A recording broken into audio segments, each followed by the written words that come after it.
मंत्रों में बहुत ताकत होती है, इसलिए भगवान की आराधना के लिए मंत्र जाप को सबसे ज़्यादा अहमियत दी जाती है। हर देवी देवता के लिए अलग अलग मंत्र हैं, जिनका जाप करने से वे देवी देवता प्रसन्न होते हैं और कृपा करते हैं। ये मंत्र जीवन में सुख समृद्धि सफलता दिलाते हैं, हर तरह की दुख परेशानियों को दूर करते हैं। इनमें से कुछ मंत्र तो खास तौर पर बेहद शक्तिशाली हैं। इन मंत्रों में गायत्री मंत्र को सबसे ज़्यादा महत्व दिया गया है। गायत्री मंत्र बेहद शक्तिशाली मंत्र है, जिसके जाप से सारी समस्या समाप्त हो जाती है और धन की प्राप्ति होती है। घर में सुख समृद्धि आती है। आइए इस मंत्र को ध्यानपूर्वक सुने। ओम भूर्भुवः स्वः तत्सवितुर्वरेण्यं भर्गो देवस्य धीमहि धियो यो नः प्रचोदयात्। ओम भूर्भुवः स्वः तत्सवितुर्वरेण्यं भर्गो देवस्य धीमहि धियो यो नः प्रचोदयात्।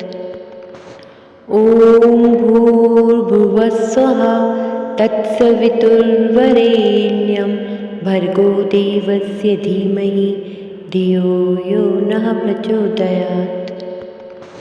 ओम भूर्भुवः स्वः तत्सवितुर्वरेण्यं भर्गो देवस्य धीमहि धियो यो नः प्रचोदयात्।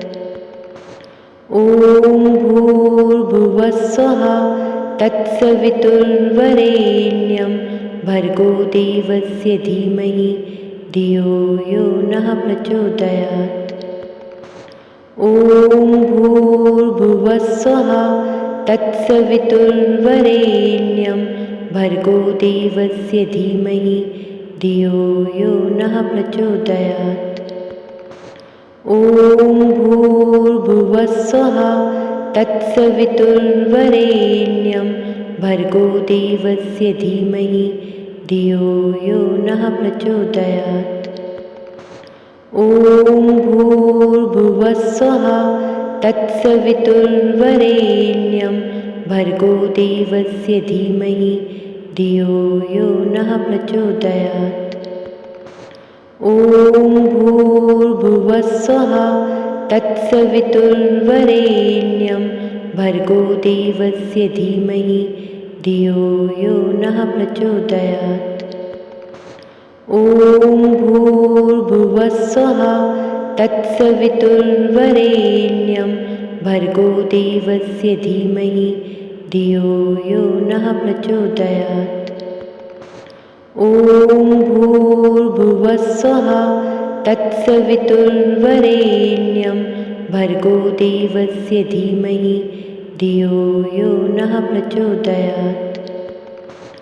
ओम भूर्भुवः स्वः तत्सवितुर्वरेण्यं भर्गो देवस्य धीमहि धियो यो नः प्रचोदयात्।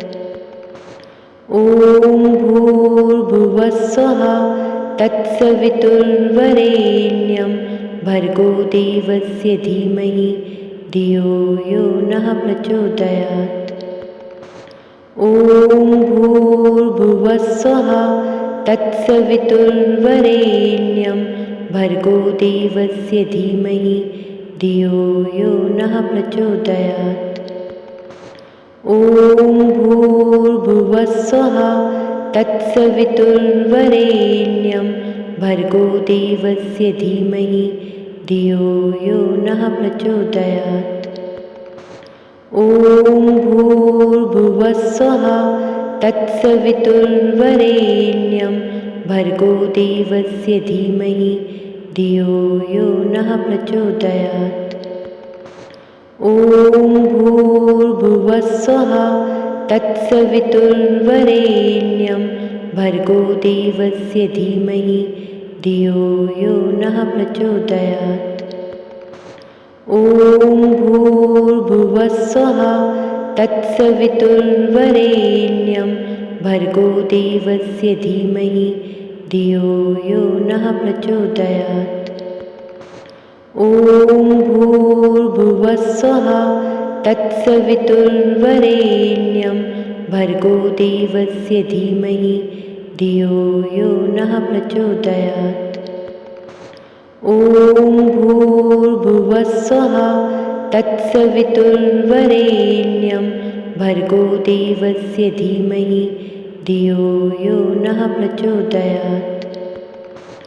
ॐ भूर्भुवः स्वः तत्सवितुर्वरेण्यं भर्गो देवस्य धीमहि धियो यो नः प्रचोदयात्। ॐ भूर्भुवः स्वः तत्सवितुर्वरेण्यं भर्गो देवस्य धीमहि धियो यो नः प्रचोदयात्। ॐ भूर्भुवः स्वः तत्सवितुर्वरेण्यं भर्गो देवस्य धीमहि धियो यो नः प्रचोदयात्। ॐ भूर्भुवः स्वः तत्सवितुर्वरेण्यं भर्गो देवस्य धीमहि धियो यो नः प्रचोदयात्। ॐ भूर्भुवः स्वः तत्सवितुर्वरेण्यं भर्गो देवस्य धीमहि धियो यो नः प्रचोदयात्। ॐ भूर्भुवः स्वः तत्सवितुर्वरेण्यं भर्गो देवस्य धीमहि धियो यो नः प्रचोदयात्। ॐ भूर्भुवः स्वः तत्सवितुर्वरेण्यं भर्गो देवस्य धीमहि धियो यो नः प्रचोदयात्।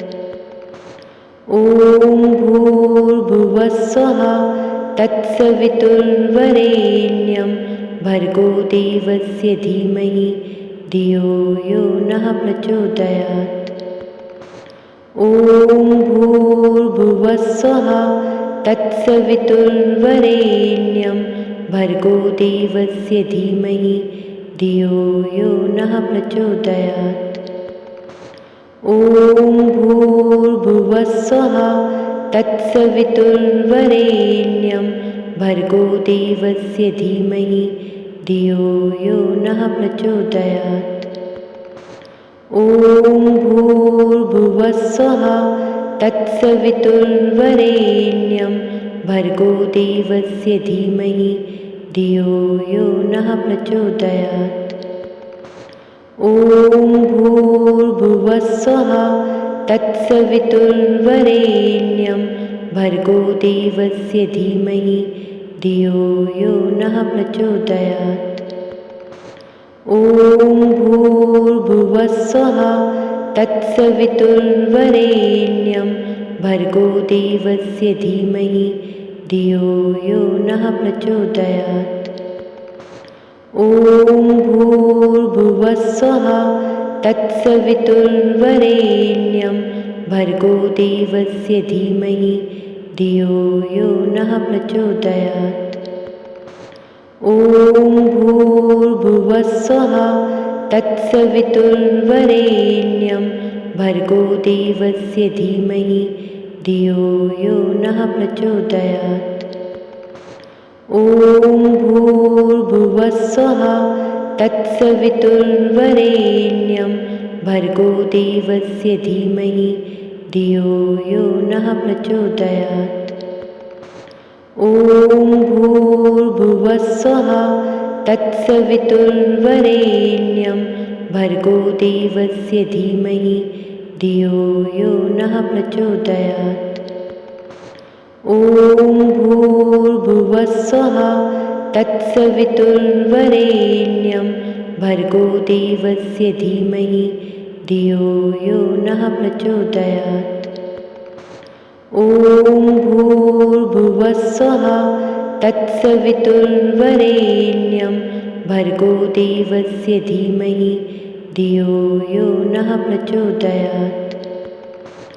ॐ भूर्भुवः स्वः तत्सवितुर्वरेण्यं भर्गो देवस्य धीमहि धियो यो नः प्रचोदयात्। ॐ भूर्भुवः स्वः तत्सवितुर्वरेण्यं भर्गो देवस्य धीमहि धियो यो नः प्रचोदयात्। ॐ भूर्भुवः स्वः तत्सवितुर्वरेण्यं भर्गो देवस्य धीमहि धियो यो नः प्रचोदयात्। ॐ भूर्भुवः स्वः तत्सवितुर्वरेण्यं भर्गो देवस्य धीमहि धियो यो नः प्रचोदयात्।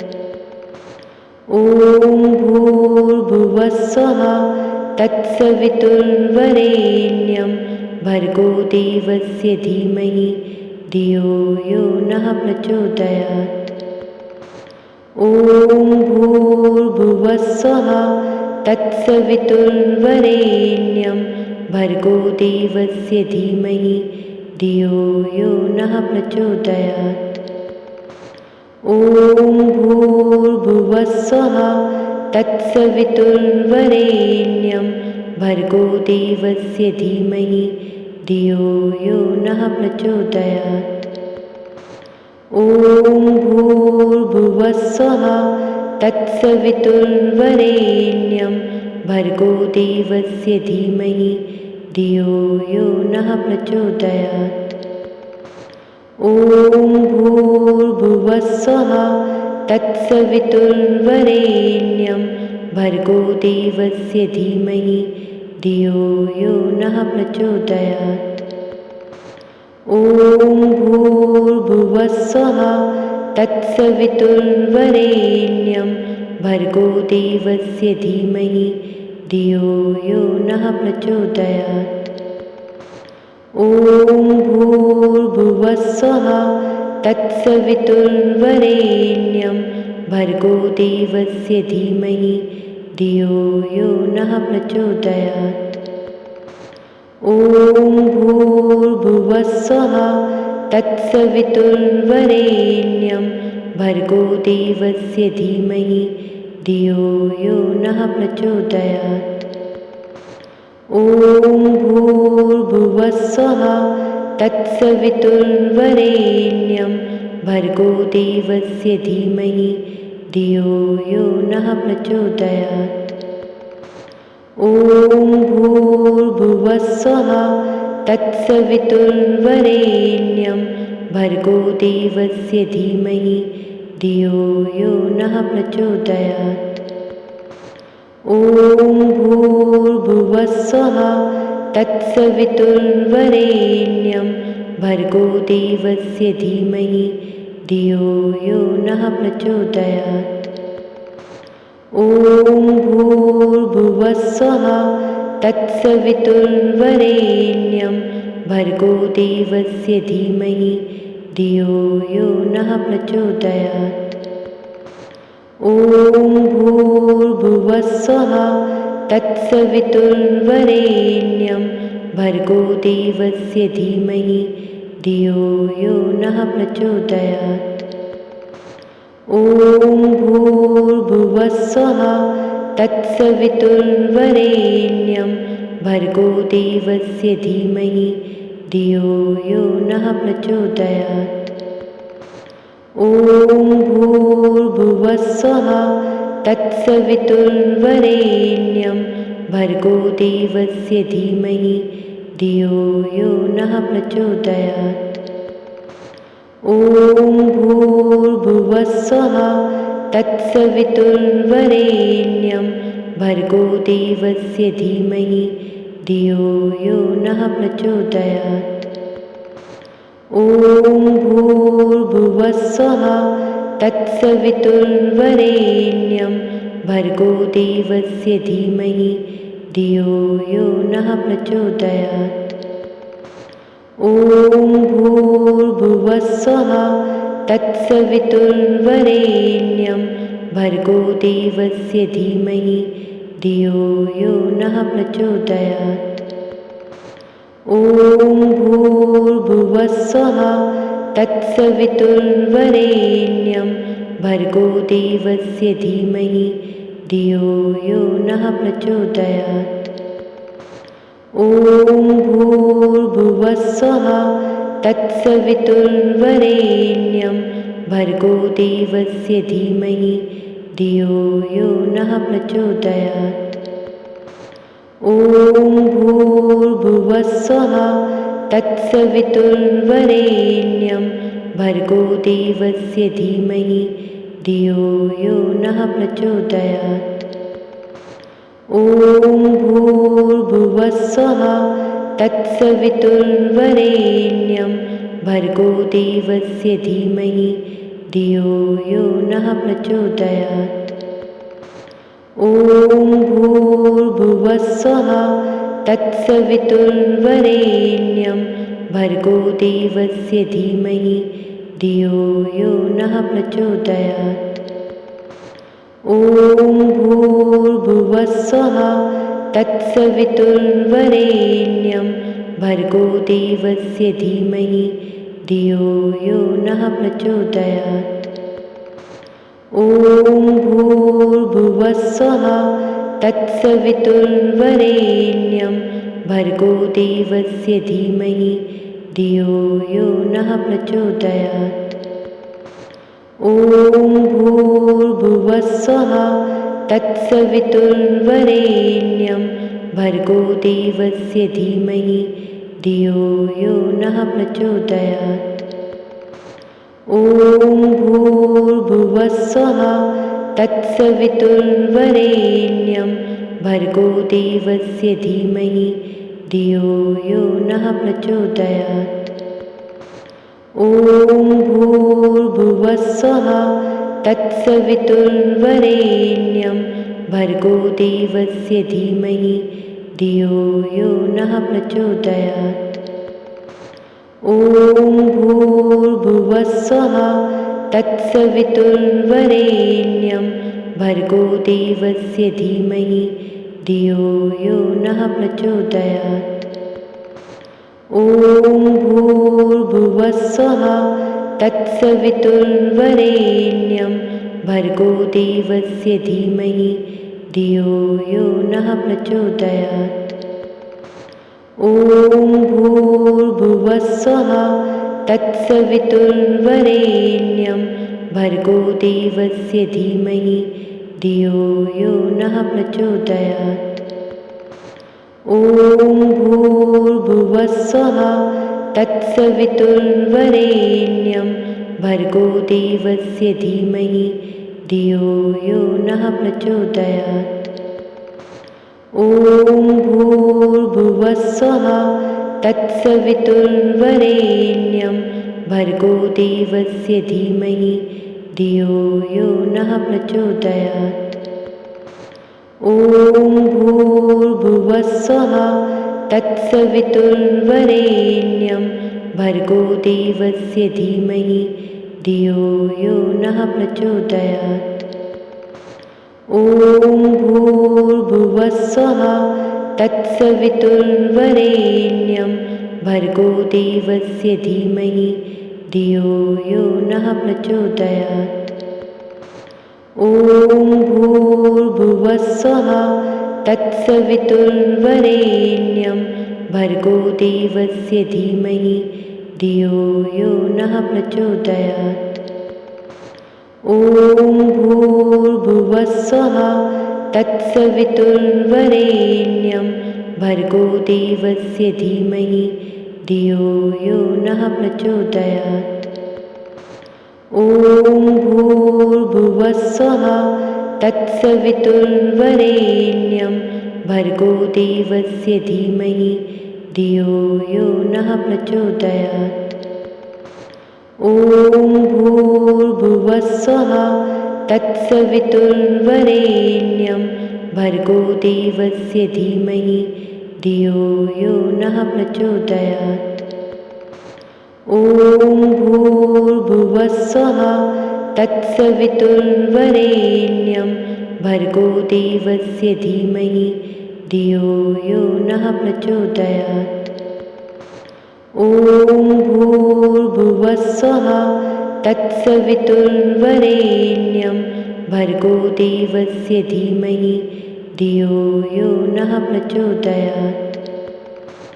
ॐ भूर्भुवः स्वः तत्सवितुर्वरेण्यं भर्गो देवस्य धीमहि धियो यो नः प्रचोदयात्।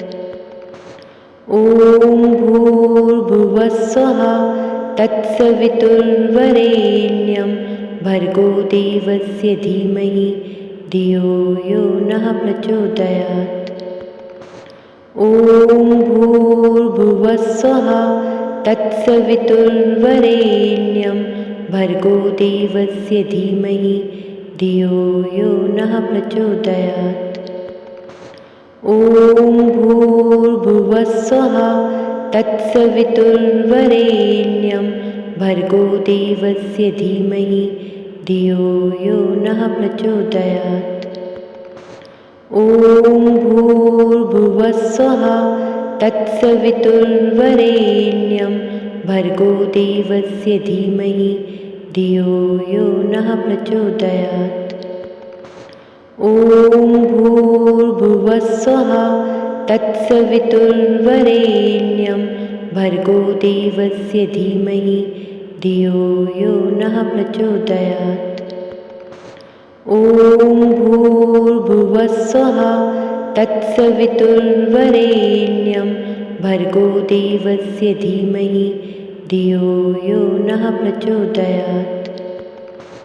ॐ भूर्भुवः स्वः तत्सवितुर्वरेण्यं भर्गो देवस्य धीमहि धियो यो नः प्रचोदयात्। ॐ भूर्भुवः स्वः तत्सवितुर्वरेण्यं भर्गो देवस्य धीमहि धियो यो नः प्रचोदयात्। ॐ भूर्भुवः स्वः तत्सवितुर्वरेण्यं भर्गो देवस्य धीमहि धियो यो नः प्रचोदयात्। ॐ भूर्भुवः स्वः